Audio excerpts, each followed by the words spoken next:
Hello everyone. तो हम बहुत ही जल्दी पढ़ने वाले हैं पार्लियामेंट का चैप्टर। पार्लियामेंट के चैप्टर को पढ़ने के पहले आज जो चैप्टर हम पढ़ने वाले हैं वो है अमेंडमेंट्स। तो आई वांट कि आप लोग संसद, जो कि थोड़ा सा बड़ा चैप्टर है, इससे बहुत सारे क्वेश्चंस आए हैं आपके कॉन्स्टिट्यूशन में। अगर बात की जाए तो इंडियन पॉलिटी में ये one of the most important chapter है पार्लियामेंट। लेकिन उसको पढ़ने के पहले हम एक छोटा सा चैप्टर पहले कवर करेंगे। सब्जेक्ट का नाम आपको पता है, पॉलिटी है। और हम क्या कवर करने वाले हैं, हम अमेंडमेंट्स को पहले कवर करने वाले हैं।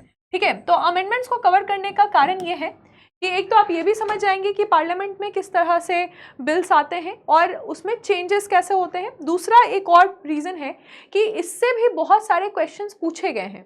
अब बार बार स्टूडेंट्स को कंफ्यूजन होता है कि मैम इतने सारे अमेंडमेंट्स हैं, लिस्ट भी अभी हम देखेंगे, इंपॉर्टेंट अमेंडमेंट्स है, इनमें से कितने कितने याद रखने हैं, कौन कौन से याद रखने हैं।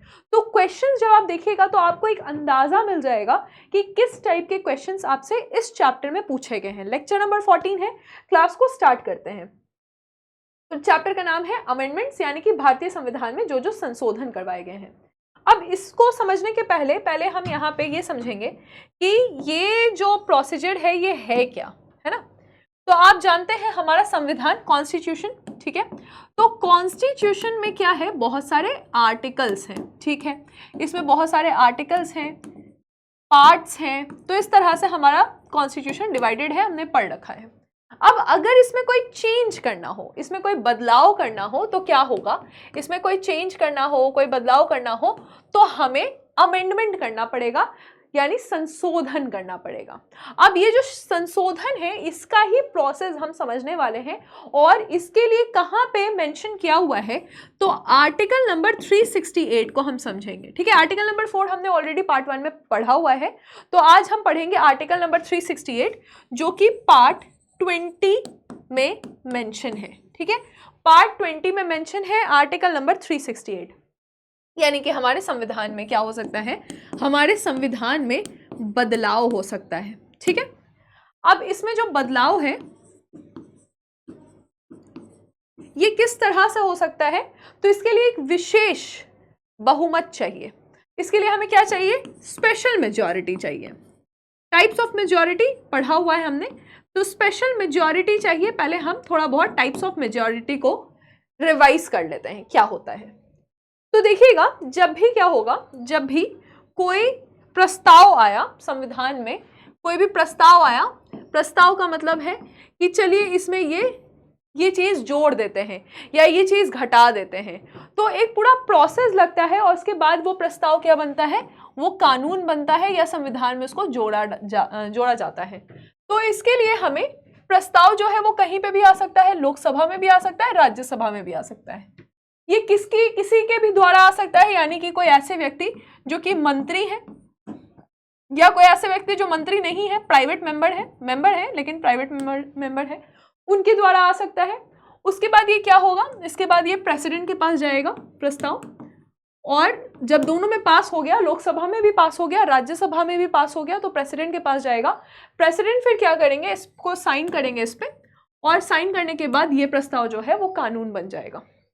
यहां तक मामला क्लियर है।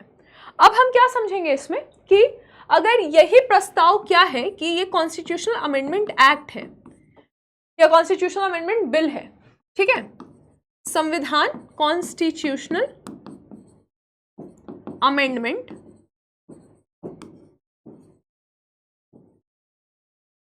बिल, संविधान में संशोधन करने के लिए कोई प्रस्ताव है, तो क्या होगा कि ये लोकसभा या राज्यसभा दोनों से शुरू हो सकता है। जैसे कि मनी बिल जब आप पढ़ेंगे तो आपको पता चलेगा सिर्फ लोकसभा से, लेकिन ये ईदर हाउस, लोकसभा या राज्यसभा दोनों से ही ये शुरू हो सकता है, either house of the parliament से ये शुरू हो सकता है।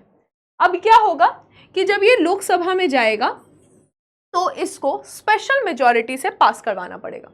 स्पेशल मेजॉरिटी का मतलब क्या हुआ, स्पेशल मेजॉरिटी का मतलब हुआ कि लोकसभा में जितने सदस्य हैं, लोकसभा में जितने भी सदस्य हैं 543 हैं, है ना, इन सदस्यों के 2/3 2/3 हमने क्या करा, इन सदस्यों का नंबर क्या निकाला कि हमें भाई 2/3 चाहिए, 2/3 लोग चाहिए प्रेजेंट एंड वोटिंग, है ना, जो लोग वोट कर रहे हैं, जो लोग प्रेजेंट हैं, जो लोग वोट कर रहे हैं, तो उनके हमें 2/3 चाहिए। इसका मतलब क्या हुआ कि 543 में ऐसा हो सकता है कि कुछ लोग जो हैं वो एब्सेंट हैं, हो सकता है कि कुछ लोग जो हैं उनका सीट ही वैकेंट है ना, किसी का निधन हो गया या कोई परफॉर्म नहीं कर रहा अपना काम, तो वो सीट ही खाली है।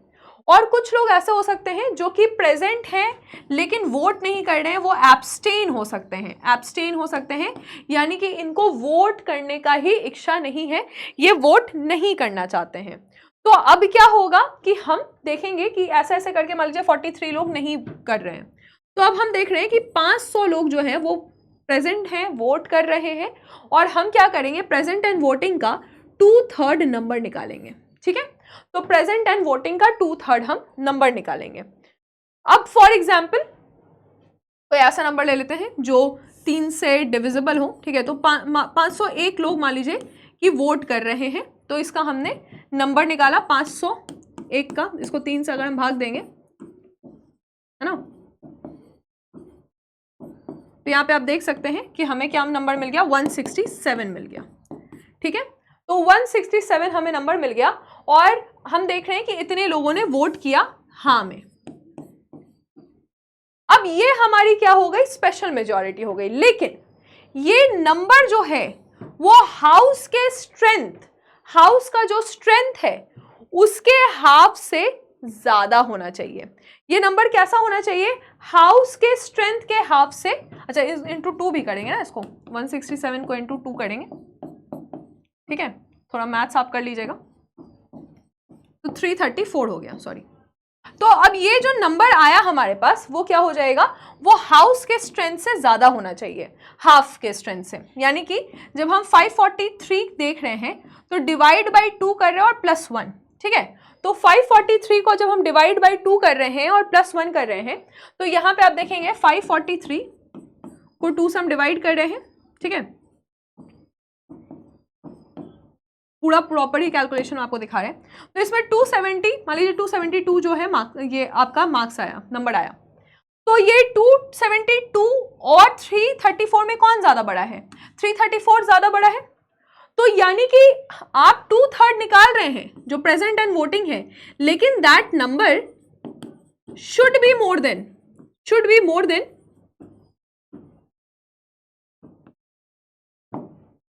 The half. ठीक है, the half of the total strength of the house, half of total strength of the house. ये इसमें एक क्लॉज है कि स्पेशल मेजॉरिटी का मतलब सिर्फ ये नहीं होता है कि 2/3 of the member present and voting, लेकिन स्पेशल मेजॉरिटी का मतलब ये होता है कि हाउस के स्ट्रेंथ के हाफ से वो ज्यादा हो। यही चीज लोकसभा में भी करना पड़ेगा, यही चीज राज्यसभा में भी पास करवाना पड़ेगा। यानी कि 2/3 of the member present and voting, और ये नंबर जो है वो ज्यादा होना चाहिए टोटल मेंबरशिप, जो टोटल मेंबरशिप है उसको डिवाइड बाई 2 +1 करते हैं। अगर ये नंबर कम है तो वो स्पेशल मेजॉरिटी नहीं है। कोई ऐसा केस है जो कि स्टेट से रिलेटेड है, तो इस केस में क्या करना पड़ेगा कि ये चीज तो फॉलो होगा ही होगा। ठीक है, ये चीज तो फॉलो होगा ही होगा, लेकिन साथ ही साथ आपको 50% स्टेट का भी, आपको यहां पर स्टेट का भी मंजूरी लेना पड़ेगा। और ये जो 50% ऑफ द स्टेट है, इसमें आपको ये बिल को सिंपल मेजॉरिटी से पास कराना है। 50% का मतलब क्या है, हमारे पास 28 स्टेट हैं, तो हम 14 स्टेट से इसको सिंपल मेजॉरिटी से पास करवा देंगे। तब अगर कोई स्टेट का प्रावधान इन्वॉल्व है तो इसको पास माना जाएगा। ठीक है, यहां तक आपको क्लियर हो गया। तो ये स्पेशल मेजॉरिटी है जो कि यहां पे जरूरी है, राइट। अब हम देखेंगे कि इसमें कैसे कैसे क्वेश्चंस आपसे पूछे गए हैं। तो ये बहुमत के प्रकार जो है वो आप यहाँ पे देख सकते हैं। साथ ही साथ इसमें जो जो प्रावधान है वो भी यहाँ पे मेंशन है। जो इंपॉर्टेंट अमेंडमेंट्स है वो भी मैंने लिख दिया है, जैसे कि पार्ट 1 जो फर्स्ट कॉन्स्टिट्यूशनल अमेंडमेंट एक्ट है ये 1951 में आया है। ठीक है, और बाकी जितने भी इंपॉर्टेंट कॉन्स्टिट्यूशनल अमेंडमेंट एक्ट है वो सब यहाँ पे लिखे हुए हैं। अब हम 42nd कॉन्स्टिट्यूशनल अमेंडमेंट एक्ट को क्या कहते हैं, इसको हम मिनी कॉन्स्टिट्यूशन कहते हैं। जितने भी इंपॉर्टेंट अमेंडमेंट्स हैं ये यहाँ पे आपके मेंशन किए हुए हैं। अब हम क्या करेंगे, अब हम क्वेश्चंस देखते हैं कि इसमें किस तरह से इस चैप्टर में क्वेश्चंस कैसे आते हैं। ठीक, तो क्वेश्चन कैसे आते हैं, सबसे पहले हम देखेंगे कि president's power to veto for amendment of the constitution. ठीक है, पूछा जा रहा है कि संविधान में संशोधन के लिए किसी विधेयक को वीटो करने का राष्ट्रपति की शक्ति किस संशोधन द्वारा अपनी सहमति देंगे शब्द के साथ हटा दी गई थी, यानी कि शैल गिव असेंट। यहां पे क्या कहा गया है कि प्रेसिडेंट क्या करेंगे, प्रेसिडेंट जो है वो कॉन्स्टिट्यूशन में पहले था कि वो वीटो लगा सकते हैं, लेकिन अब क्या कह दिया गया है कि नहीं, उस शब्द को हटा दिया जाएगा और उस शब्द की जगह क्या यूज किया जाएगा, तो उस शब्द की जगह ये यूज किया जाएगा कि शैल गिव हिज असेंट। ये आपका पहला स्टेटमेंट है। तो ये जो प्रावधान आया था ये 1971 में, ठीक है, 24th कॉन्स्टिट्यूशनल अमेंडमेंट एक्ट से आया था कि संविधान में संशोधन के लिए किसी विधेयक को वीटो करने की राष्ट्रपति की शक्ति किस संशोधन द्वारा अपनी राष्ट्र सहमति देंगे शब्द के साथ के स्थान पर हटा दी गई थी। तो ये है 24th कॉन्स्टिट्यूशनल अमेंडमेंट एक्ट। ठीक है, 24th कॉन्स्टिट्यूशनल अमेंडमेंट एक्ट के बारे में अगर हम बात करेंगे तो यहाँ पे आप देखिएगा कि ये जो कॉन्स्टिट्यूशनल अमेंडमेंट एक्ट है ये गोलकनाथ केस जो कि 1967 है उसके बाद लाया गया था। सुप्रीम कोर्ट ने कहा कि parliament does not have the power, supreme court ने कहा कि पार्लियामेंट के पास ये शक्ति नहीं है कि वो किसी के भी फंडामेंटल राइट्स को छीन सके किसी भी संशोधन द्वारा। तो यहाँ पे संशोधन ये किया गया कि अफर्म द पावर, तो पार्लियामेंट ने क्या किया कि इन्होंने वापस से affirm the power of the parliament to amend any part of the constitution. तो इन्होंने कहा कि आर्टिकल नंबर 368 और आर्टिकल नंबर 13 में इन्होंने चेंजेस किए और कहा कि नहीं, पार्लियामेंट के पास ये पावर है कि वो संविधान को कैसे भी कितना भी चेंज कर सकती है। तो ये आपका 24th कॉन्स्टिट्यूशनल अमेंडमेंट एक्ट है और इस पे बहुत बार सवाल आ चुका है। तो सबसे पहले आपने देखा कि 24th कॉन्स्टिट्यूशनल अमेंडमेंट एक्ट पे सवाल आ चुका है। नेक्स्ट क्वेश्चन है कि निम्नलिखित में से कौन सा ऐसा विधेयक है जो भारतीय संविधान में प्रत्येक सदन द्वारा अलग अलग विशेष रूप से पारित किया जाता है। ठीक है, तो अब देखिएगा जब आप मनी बिल की बात, जब आप ऑर्डिनरी बिल की बात करेंगे तो ऑर्डिनरी बिल में जो भी हाउस का मेंबरशिप होता है, ठीक है, मेंबरशिप को डिवाइड बाई 2 कर देंगे और +1। ठीक है, तो जितना उसमें मेंबरशिप है, मान लीजिए कि 500 लोग हैं तो इसको डिवाइड बाई 2 कर दिए, +1 कर दिए, 251। ठीक है, तो इस तरह से बिल पास हो जाएगा। मनी बिल में ज्यादा इंपॉर्टेंट क्या है, मनी बिल में इंपॉर्टेंट है लोकसभा, है ना। राज्यसभा उसको पारित करे ना करे माना जाएगा कि 14 दिन के अंदर अंदर वो बिल पारित हो गया है अगर वो मनी बिल है। फाइनेंस बिल में भी कुछ कुछ लोकसभा को ज्यादा प्रावधान मिले हैं, लेकिन संविधान में जो संशोधन करने के लिए जो विधेयक है ये इकलौता ऐसा विधेयक है जहां पे आप देखिएगा कि यहाँ क्या माना जा रहा है कि एक तो स्पेशल मेजॉरिटी यानी कि 2/3 of the member present and voting का यहाँ पे लिया जा रहा है प्रावधान, और साथ ही साथ यहाँ पे क्या बात हो रही है, यहाँ पे ये बात हो रही है कि ये स्पेशल मेजॉरिटी है, जो कि आपने समझ लिया कि ये नंबर किससे ज़्यादा होना चाहिए, ये सिंपल मेजॉरिटी से ये नंबर ज़्यादा होना चाहिए। तो ये एक स्पेशल मेजॉरिटी है और ये दोनों ही जगह चाहिए, लोकसभा में भी चाहिए और राज्यसभा में भी चाहिए। अगर ऐसा हो जाता है कि लोकसभा ने इसको पारित कर दिया और राज्यसभा ने इसको पारित नहीं किया या किसी भी तरह से क्लैश आ गया, तो कभी भी कोई भी नो जॉइंट सिटिंग, इस चीज में कोई जॉइंट सिटिंग नहीं होता है। प्रेसिडेंट जॉइंट सिटिंग बुलाते हैं लेकिन इस केस में जॉइंट सिटिंग प्रेसिडेंट नहीं बुलाएंगे, राइट। तो ये आपका प्रावधान है जहां पे दोनों ही हाउस को इक्वल पावर दिया गया है। ऑर्डिनरी बिल में क्या होगा, ऑर्डिनरी बिल में मान लीजिए कि हंग हो गया और जॉइंट सिटिंग बुला लिया गया, तो जो लोकसभा चाहेगा क्योंकि इसके पास नंबर ज्यादा है तो फिर से लोकसभा को ज्यादा पावर मिल जाएगा। फिर हम देखेंगे कि अगर हम संविधान में कोई भी प्रस्ताव, कोई भी चीज संशोधन करना चाहते हैं तो कौन सा आर्टिकल इंपॉर्टेंट है, आर्टिकल है 368 जो कि पार्ट 20 में है मेंशन। फाइन। अगला सवाल कि भारतीय संविधान में जो सबसे पहला संशोधन किया गया था, नहीं ये पहला नहीं है, ये पूछा जा रहा है कि इनिशिएटेड, ठीक है, कि अगर आपको संशोधन करवाना है संविधान में तो वो लोकसभा में होगा या राज्यसभा में होगा या वो राज्य के विधानसभा में होगा या कोई भी हाउस में होगा। देखिए कभी भी कोई भी संविधान में संशोधन करना है तो उसमें राज्य के विधानसभा से उसका कोई लेना देना नहीं रहेगा। ये बात आप समझेंगे। जब तक उसमें कोई स्टेट का प्रोविजन नहीं है तब तक हमें स्टेट की मंजूरी की जरूरत नहीं है। 14 स्टेट्स जो कि 50% ऑफ द स्टेट है, इसकी मंजूरी चाहिए, वो भी बिल्कुल सिंपल मेजॉरिटी से चाहिए। ठीक है, दोनों में से कोई भी हाउस में इस प्रस्ताव को शुरू किया जा सकता है। फाइन। नेक्स्ट क्वेश्चन हम देखेंगे कि वही पूछा गया है कहां पे शुरू किया जा सकता है, तो लोकसभा में और राज्यसभा में इसको शुरू किया जा सकता है। क्वेश्चन आंसर हो जाएगा 1 और 2। अगला सवाल है, हिंदी में भी देख लेते हैं कि भारतीय संविधान के अनुसार निम्नलिखित विषय में संवैधानिक संशोधन के लिए कम से कम आधे राज्य की सहमति आवश्यक है। ठीक है, तो यहां पे पूछा जा रहा है कि according to the Indian constitution constitutional amendment of the following topic requires. पूछा जा रहा है कि कौन सा ऐसा टॉपिक है जिसमें आपको स्टेट की सहमति की जरूरत है।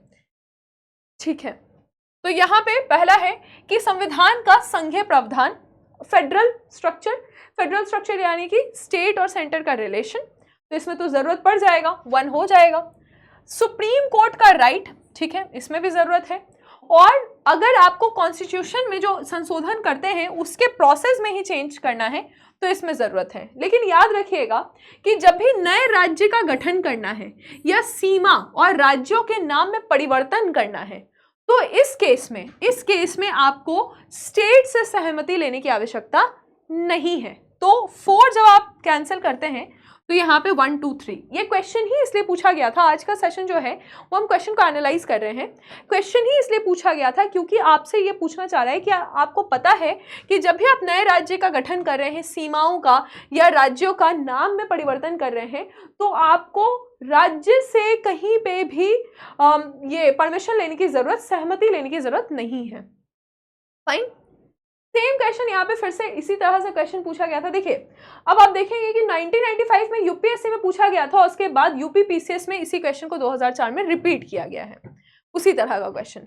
अब यहाँ पे फिर से पूछा गया है कि अगर हम कौन सा ऐसा काम करेंगे जिसमें निम्नलिखित में से कौन से मामले में जिन पर कम से कम आधे राज्य में विधानसभा की का अनुसमर्थन के साथ ही संवैधानिक संशोधन संभव है। ठीक है, तो ये क्वेश्चन आपसे पूछा गया है। तो आप देख रहे हैं कि क्वेश्चंस जो हैं आप कहते हैं रिपीट नहीं होता है, रिपीट होता है, बस आपको समझना है कि ऑप्शंस रिपीट होते हैं। Abolition of state legislature council, यानी कि कहा जा रहा है कि एमएलसी जो मेंबर ऑफ लेजिस्लेटिव काउंसिल होते हैं, यानी कि स्टेट के जो एलसी होते हैं, लेजिस्लेटिव काउंसिल, विधान परिषद इनको कहते हैं, है ना। तो अगर कोई भी स्टेट कह रहा है कि हमें विधान परिषद बनवाना है या नहीं बनवाना है तो उसके लिए हमें स्टेट से परमिशन लेने की जरूरत नहीं है, ये पार्लियामेंट से ही ये डिसाइड होता है। तो जब हम ये चीज देख रहे हैं कि किसी राज्य के विधान परिषद को समाप्त करना, ठीक है, तो समाप्त करना अगर हम चाहते हैं कि इसको खत्म कर दिया जाए तो हमें स्टेट से परमिशन लेने की जरूरत नहीं है। तो इसलिए इसका स्टेटमेंट 1 2 3 यानी कि राष्ट्रपति का चुनाव जरूरत है, संसद में राज्यों का प्रतिनिधित्व इसमें जरूरत है, और 7th यानी क्योंकि ये जो है वो लिस्ट है, यूनियन लिस्ट है, कॉन्करेंट लिस्ट है, स्टेट लिस्ट है ना, सूचियां हैं इसमें, तो इसमें भी हमें जरूरत है 1 2 3। नेक्स्ट हम देखेंगे an amendment to the constitution of India can be initiated. कहा जा रहा है कि अगर आपको संविधान में संशोधन करना है तो ये केवल लोकसभा में ही ये विधेयक पेश किया जा सकता है। तो पहला कथन तो आपका बिल्कुल गलत हो गया, पूछा गया कौन सा सही है, तो 1 तो गलत हो जाएगा। अच्छा, तो इसमें पहले आंसर आ गया। और यदि ऐसा कोई संविधान संशोधन में संघीय चरित्र में परिवर्तन करना चाहता है तो संशोधन में भारत के सभी राज्यों के विधानमंडल द्वारा यहाँ पे समर्थन लेना होगा। देखिए, इसकी जरूरत नहीं है।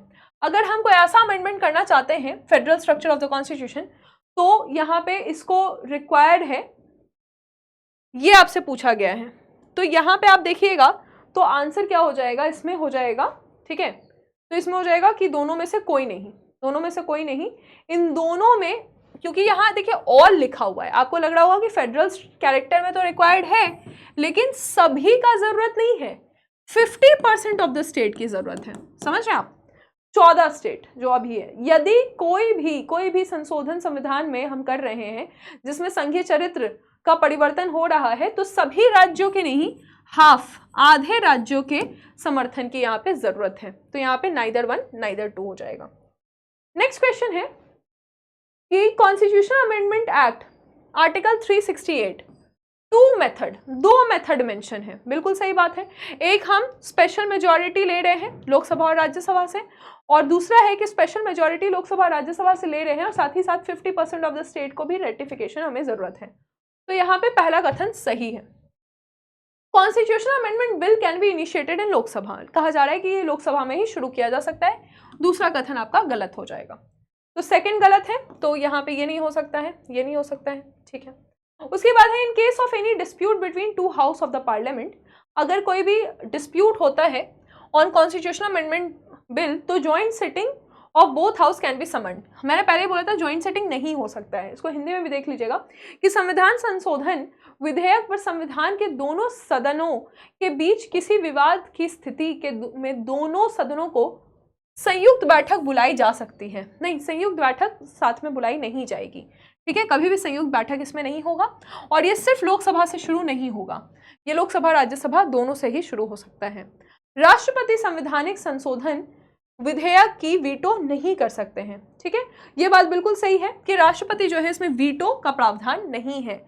कोई भी कॉन्स्टिट्यूशनल अमेंडमेंट बिल में राष्ट्रपति वीटो नहीं करेंगे। और मनी बिल में क्या होता है कि मनी बिल में वो ऑलरेडी प्रेसिडेंट के प्रायर परमिशन से आता है, तो इसमें तो वीटो होगा नहीं। तो वीटो जनरली सिर्फ ऑर्डिनरी बिल के लिए ही, साधारण विधेयक के लिए ही ये होता है। तो यहाँ पे थर्ड स्टेटमेंट भी आपका गलत हो जाएगा, आंसर हो जाएगा 1 and 4 ओनली, ठीक है। तो ये आपका आंसर हो जाएगा। नेक्स्ट हम देखेंगे कि पहला जो संविधान में संशोधन के लिए जो आपका विधेयक आया था, है ना, जिसके तहत 9th शेड्यूल ऐड किया गया था, 9th शेड्यूल इसी के तहत ऐड किया गया था।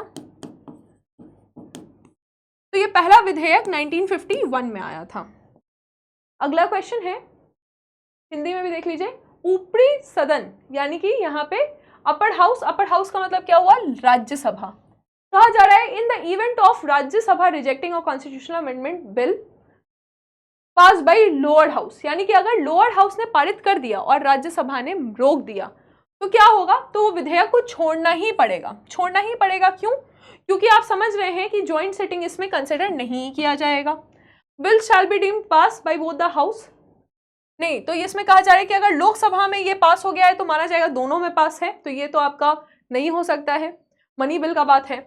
और bill shall be deemed to be pass by both the house despite the approval of the, नहीं, तो ये सब आपका मनी बिल का बात है, ठीक है। ये दोनों नहीं होगा, ज्वाइंट सेटिंग नहीं हो सकता है। दोनों को इक्वल पावर है इसमें, ठीक है, दोनों हाउस को इक्वल पावर है। अगर दूसरा हाउस कहेगा नहीं तो इसमें कोई भी कुछ भी नहीं किया जा सकता है। पहला जो संविधान में संशोधन था, देखिए ये पूछा गया है 1951 का, यानी कि पहला संशोधन आपको पढ़ना पड़ेगा।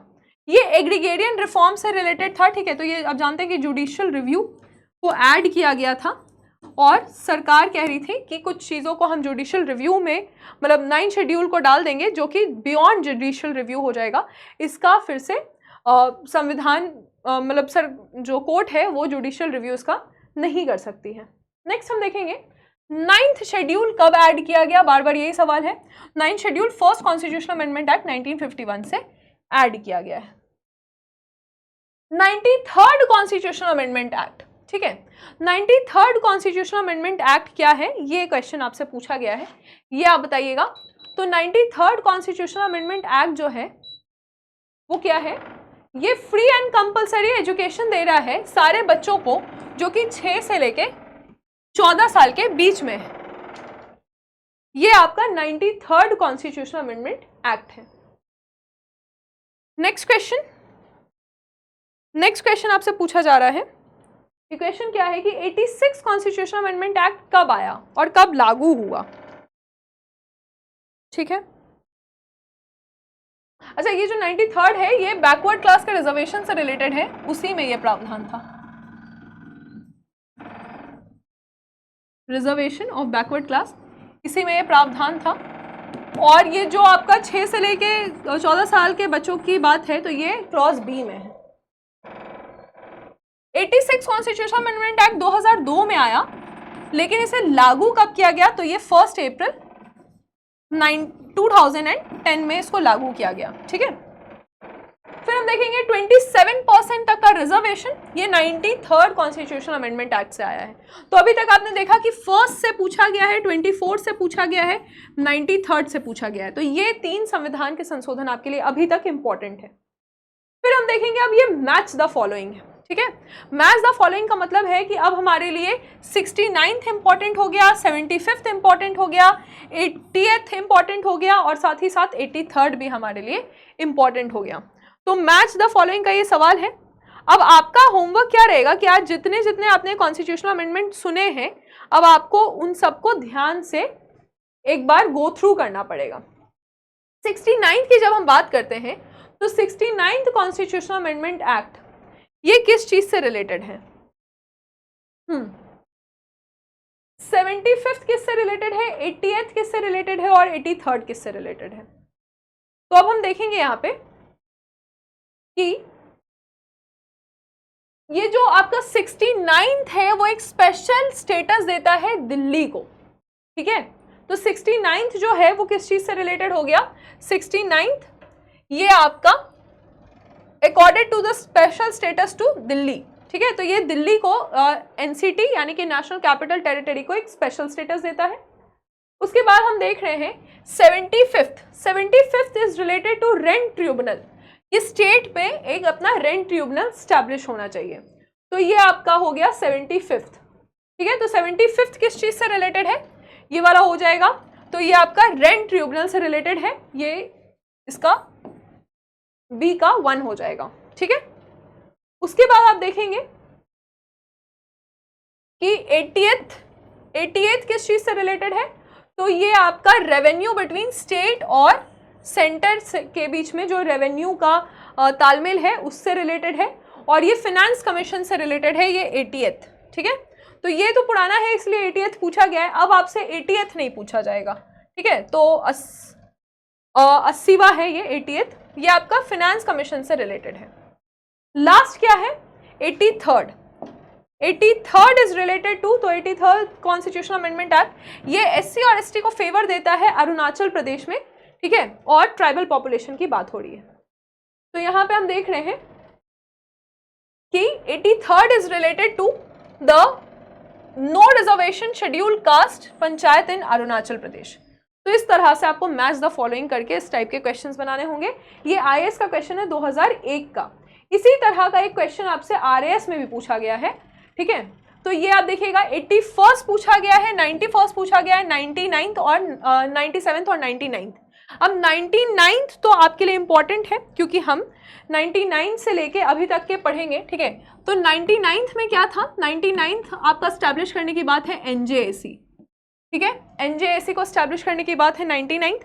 100th क्या है? 100th ये बात करता है बांग्लादेश के साथ जो हमने लैंड स्वैप एग्रीमेंट किया कि हमने कुछ गांव बांग्लादेश को दिए, कुछ इनक्लेव्स उनसे लिए हैं। 101 किस चीज से रिलेटेड है? 101 आता है आपका जीएसटी से रिलेटेड, ठीक है। जीएसटी ये 2016 का एक्ट है और जीएसटी 1 जुलाई 2017 से इंप्लीमेंट होता है। आर्टिकल इंपॉर्टेंट है 246 clause A. Fine, factual detail के क्वेश्चंस आ जाते हैं। फिर 102 जो है ये आपका 2018 में आता है कॉन्स्टिट्यूशनल अमेंडमेंट एक्ट, जो कि national commission on backward classes से रिलेटेड है। इसमें जो आर्टिकल इंपॉर्टेंट है वो है 338 का clause B, national commission on backward class से ये रिलेटेड है। 103 ये ईडब्ल्यूएस से रिलेटेड है। ईडब्ल्यूएस का प्रावधान 2019 में आता है और इसमें 15 का क्लॉज 6 ऐड किया गया है और 16 का भी क्लॉज 6 ऐड किया गया है। फाइन। 104 किस चीज से रिलेटेड है? 104 इज रिलेटेड कि जब एससी और एसटी के रिजर्वेशन को फर्दर एक्सटेंड किया गया 2020 में, तो 104 इससे रिलेटेड है। 105 किस चीज से रिलेटेड है? 105 जो है वो स्टेट और यूनियन टेरिटरी के पावर को रीस्टोर करता है, वापस से इनको पावर देता है। किस चीज के लिए? कि ये सोशली और इकोनॉमिकली बैकवर्ड क्लासेस को रिकॉग्नाइज कर सके। ये 105 इससे रिलेटेड है, ठीक है। 2001 में ये आया था, 2021 में आया था। और अभी 106 आया है जहां पे 33% विमेन को रिजर्वेशन देने की बात हो रही है। जितने भी आपके लेजिस्लेचर हैं, यानी कि जो भी कानून बनाने के लिए जो लोकसभा है, राज्यसभा है, विधानसभा है, तो लोकसभा, राज्यसभा और विधानसभा में हम क्या कर रहे हैं, 33% विमेन रिजर्वेशन, महिलाओं को रिजर्वेशन दे रहे हैं। ये सारे प्रावधान आपके लिए इंपॉर्टेंट है, इसको आपको याद रखना पड़ेगा।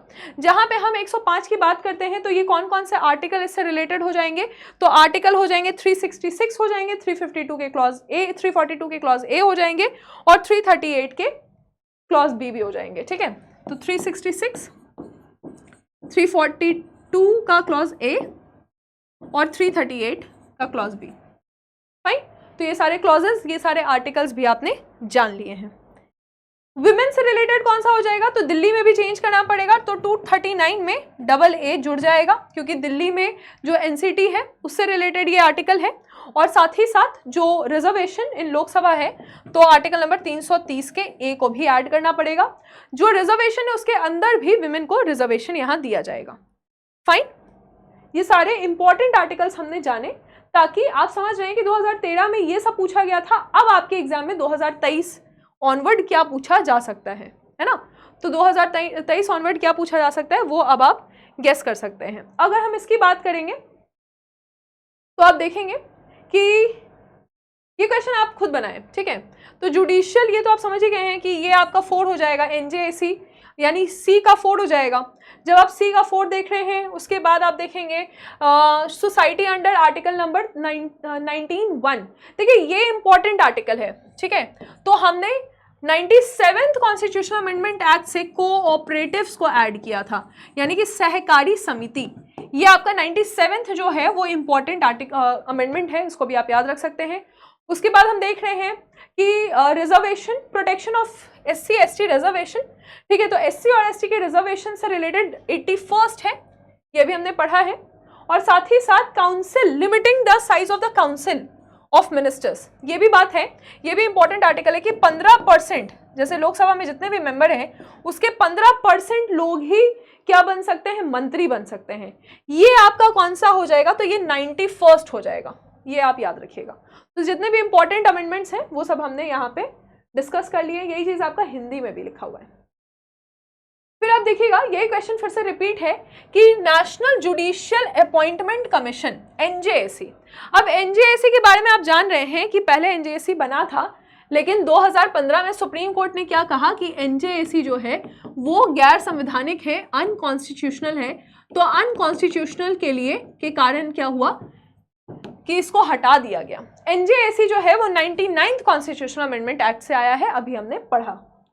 फिर हम बात करते हैं कोऑपरेटिव। देखिए यही सारे क्वेश्चंस बार बार आए हैं। कोऑपरेटिव सोसाइटी, कोऑपरेटिव सोसाइटी जो है वो आता है आपका 97th कॉन्स्टिट्यूशनल अमेंडमेंट एक्ट से। तो जब आप बोलते हैं कि क्वेश्चन रिपीट नहीं होते हैं, क्वेश्चन कैसे रिपीट हो रहा है आप देख रहे हैं, ऑप्शन के हिसाब से रिपीट हो रहे हैं। कैसे, तो अब देखिए जैसे RAS में ये क्वेश्चन कब पूछा गया था, RAS में ये क्वेश्चन 2013 में पूछा गया था, तो इसमें 97th पूछा गया, 91st पूछा गया, और वापस से वही क्वेश्चन फिर आपसे RAS में पूछा जा रहा है, UPPCS में पूछा जा रहा है।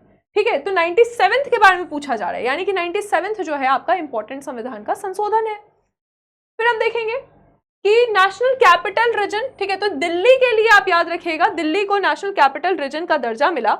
ये कब मिला है, किसके तहत मिला है, तो दिल्ली को जो दर्जा मिला है ये 69th कॉन्स्टिट्यूशनल अमेंडमेंट एक्ट के तहत मिला है, ये आप याद रखिएगा।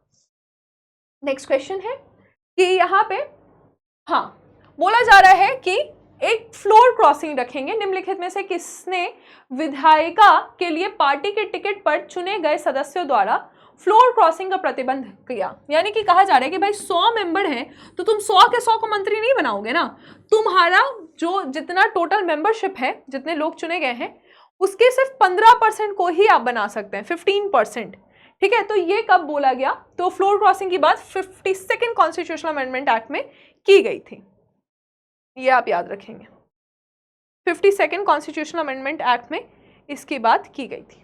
नेक्स्ट क्वेश्चन हम देखेंगे, constitutional amendment act is related to 52nd constitutional amendment act. तो 52nd कॉन्स्टिट्यूशनल अमेंडमेंट एक्ट किस चीज से रिलेटेड है, तो ये डिफेक्शन से रिलेटेड है, यानी कि जो दल बदल का कानून है, दल बदल का कानून है, इसी के तहत 10th constitutional amendment 10th schedule आपका जोड़ा गया है, अनुसूचियां जो जोड़ी गई हैं उसमें 10वां अनुसूची यही है। ठीक, हिंदी से रिलेटेड, ठीक है, तो ये भी सवाल इंपॉर्टेंट है कि authoritative text of Indian constitution in Hindi was authorised to be published. Hindi में भारतीय संविधान के अधिकार पाठ को निम्नलिखित में से किस संविधान संशोधन द्वारा प्रकाशित किया गया है? तो हिंदी भी न्यूज में रहता है, ये वाला भी क्वेश्चन आपको पता होना चाहिए। हिंदी का क्या है? तो ये 58th कॉन्स्टिट्यूशनल अमेंडमेंट एक्ट है, ये भी आपको रीड करना पड़ेगा। नेक्स्ट हम देखेंगे कि लोअरिंग द वोटर एज, यानी कि 21 साल से घटाकर 18 साल कर दिया गया था। 21 साल से घटाकर 18 साल कर दिया गया था। ये 61st कॉन्स्टिट्यूशनल अमेंडमेंट एक्ट 1989 की बात है। 79th क्या है? 79th किस चीज से रिलेटेड है? तो 79th जो है ये आपका रिलेटेड है कि SC ST के रिजर्वेशन से रिलेटेड है। ठीक है, तो 79 हो गया, 80 हो गया, 81 हो गया, ये SC ST के रिजर्वेशन से रिलेटेड है जो लोकसभा और स्टेट लेजिस्लेटिव असेंबली में है। SC ST से रिलेटेड लोकसभा में कौन सा है? देखिए फिर से यही क्वेश्चन रिपीटेड फॉर्म में पूछा गया है, तो ये आप समझ ही चुके हैं कि ये 79th है। भारतीय संविधान में 79 जो है वो SC ST के रिजर्वेशन से रिलेटेड है। अब बात आती है बेसिक स्ट्रक्चर की। तो क्योंकि कहा गया 24th कॉन्स्टिट्यूशनल अमेंडमेंट एक्ट के बाद कहा गया कि भाई पार्लियामेंट चाहे तो कोई भी फॉर्म कहीं पे भी संविधान में संशोधन कर सकती है। फिर आता है basic structure theory. Basic structure theory क्या कहता है? केशवानंद भारती केस की ये बात है और ये कहता है कि सबको कर सकती है, लेकिन बेसिक स्ट्रक्चर जो इसका मूल ढांचा है, ठीक है, जो मूल ढांचा है उसको ये नहीं कर सकती है, मूल ढांचा में कोई भी परिवर्तन नहीं करेगी। ठीक है, केशवानंद भारती केस कब आता है? 24 अप्रैल को इसका जजमेंट आता है 1973 में। और ये क्या कहता है? ये कहता है केशवानंद भारती केस इंपॉर्टेंट क्यों है? क्योंकि क्या संविधान का सारा प्रावधान चेंज हो सकता है? नहीं, कभी भी मूल ढांचा यानी कि बेसिक स्ट्रक्चर में कोई भी चेंज नहीं आएगा। अगला क्वेश्चन है फंडामेंटल राइट, ठीक है, को कौन बचाता है? जब भी फंडामेंटल राइट की बात आएगी तो सुप्रीम कोर्ट आर्टिकल नंबर 32 के तहत फंडामेंटल राइट को बचाएगा और हाई कोर्ट जो है 226 के तहत फंडामेंटल राइट को बचाने के लिए रिट पारित करेगा। Limitation for the first time, देखिए कहा गया कि सुप्रीम कोर्ट ने कहा कि पार्लियामेंट पूरे संविधान को चेंज कर सकती है, लेकिन केशवानंद भारती केस में सुप्रीम कोर्ट ने कहा कि आप बेसिक स्ट्रक्चर को कभी भी चेंज नहीं कर सकते हैं। ठीक है, लेकिन जो फर्स्ट टाइम आया था ये गोलकनाथ केस 1967 में आया था, जहां पे पार्लियामेंट के पे लिमिट लगाया गया था, limit the power for the first time. क्या कहा गया था? पार्लियामेंट पे ये लिमिटेशन लगाया गया था गोलकनाथ केस में। मिनी कॉन्स्टिट्यूशन किसको कहते हैं? देखिए सबसे इंपॉर्टेंट जो कॉन्स्टिट्यूशनल अमेंडमेंट एक्ट है, वेरी वेरी इंपॉर्टेंट, ये आपका 42nd है, इसी को मिनी कॉन्स्टिट्यूशन कहते हैं क्योंकि इसमें इतनी सारी चेंजेस हुई। जैसे कि आप जानते हैं कि सोशलिस्ट, सोवरेन, सोशलिस्ट, सेक्युलर और इंटीग्रिटी शब्द को प्रियम्बल में ऐड किया गया, पार्ट 4A को अलग से ऐड किया गया और भी बहुत सारे चेंजेस हुए जो कि 42nd कॉन्स्टिट्यूशनल अमेंडमेंट एक्ट में आया। ये मिनी कॉन्स्टिट्यूशन कहलाता है और ये कब आया? तो ये 1976 में आया। ठीक है, और इसके बहुत सारे प्रावधान को बदला गया किसमें? तो 44th कॉन्स्टिट्यूशनल अमेंडमेंट एक्ट में बहुत सारे प्रावधान को 1978 में बदल भी दिया गया। नेक्स्ट हम देखेंगे which amendment of the constitution of Indian forest were transferred. ठीक है, तो पूछा जा रहा है कि भाई फॉरेस्ट पहले जो है वो कहाँ था और फिर ये स्टेट लिस्ट में था और ट्रांसफर हो गया कॉन्करेंट लिस्ट में, यानी कि दोनों ही इस पे कानून बना सकते हैं। ये भी 42nd कॉन्स्टिट्यूशनल अमेंडमेंट एक्ट के तहत हुआ। अगला सवाल है कि संविधान में कौन सा ऐसा संशोधन प्रदान किया गया करता है कि अनुच्छेद 39B और C में निहित राज्य नीति के निर्देशक सिद्धांत को प्रभावी करने के लिए पारित कानून इस आधार पर शून्य नहीं माना जाएगा कि वो अनुच्छेद 19 और 14 और 19 को ये कन्फर्ट कर रहा है या इसका वायलेशन कर रहा है। देखिए अभी जो प्रेसिडेंस है वो ये है कि फंडामेंटल राइट को हम ऊपर रखते हैं, लेकिन एक्सेप्ट कौन कौन से? 14 और 19, पहले 31 भी था लेकिन अब वो तो हट ही गया है। फिर हम DPSP के 39B और C को रखते हैं, यानी कि कॉन्सेंट्रेशन ऑफ वेल्थ नहीं होना चाहिए, सबको बराबरी मिलना चाहिए। उसके बाद हम आर्टिकल नंबर 14 और 19 को रखते हैं और फिर बाकी डीपीएसपी को रखते हैं। तो ये अभी का प्रेसिडेंस है, ये अभी का प्रेसिडेंस है। और ये क्या कहा जा रहा है कि ये प्रेसिडेंस कब बनाया गया, तो 25th कॉन्स्टिट्यूशनल अमेंडमेंट एक्ट में ये कहा गया कि कभी भी जब डीपीएसपी में आर्टिकल नंबर 39B और C के तहत कोई प्रावधान बनाया जा रहा है तो वो प्रावधान को खारिज इसलिए नहीं माना जाएगा कि वो 14 और 19 का उल्लंघन कर रहा है, सिर्फ अगर ये बात है तो इसके तहत प्रावधान को खारिज नहीं किया जाएगा। नेक्स्ट क्वेश्चन है कि फंडामेंटल ड्यूटीज कब आया। फंडामेंटल ड्यूटी जो है वो 42nd में आया, पार्ट 4 के ए में आर्टिकल नंबर 51A को ऐड किया गया। नेक्स्ट सवाल है कि शेड्यूल्ड ट्राइब, ठीक है, and national commission on schedule caste and schedule tribe, ठीक है, इसको दो अलग बॉडी बनाया गया, पहले दोनों एक में ही था। National commission on schedule caste and schedule tribe 89th constitutional amendment act से बनाया गया। और अभी रिसेंटली आपको पता है कि national commission on backward classes भी बना दिया गया है। तो 102 कॉन्स्टिट्यूशनल अमेंडमेंट एक्ट से national commission on backward classes को भी फॉर्म कर दिया गया है। नेक्स्ट क्वेश्चन है 98th अमेंडमेंट बिल।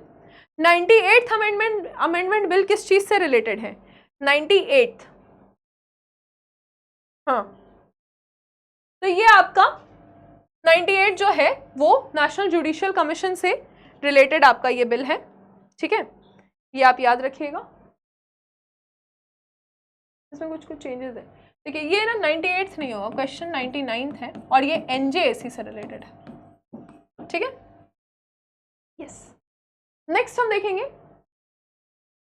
पूछा जा रहा है कि seize the size of the council, यानी कि भाई 15% of the total membership of the house of the Lok Sabha, यानी कि लोकसभा में जितना मेंबरशिप है, जैसे 545 है तो करीबन सिर्फ 80 से 81 लोगों को ही आप मंत्री बना सकते हैं।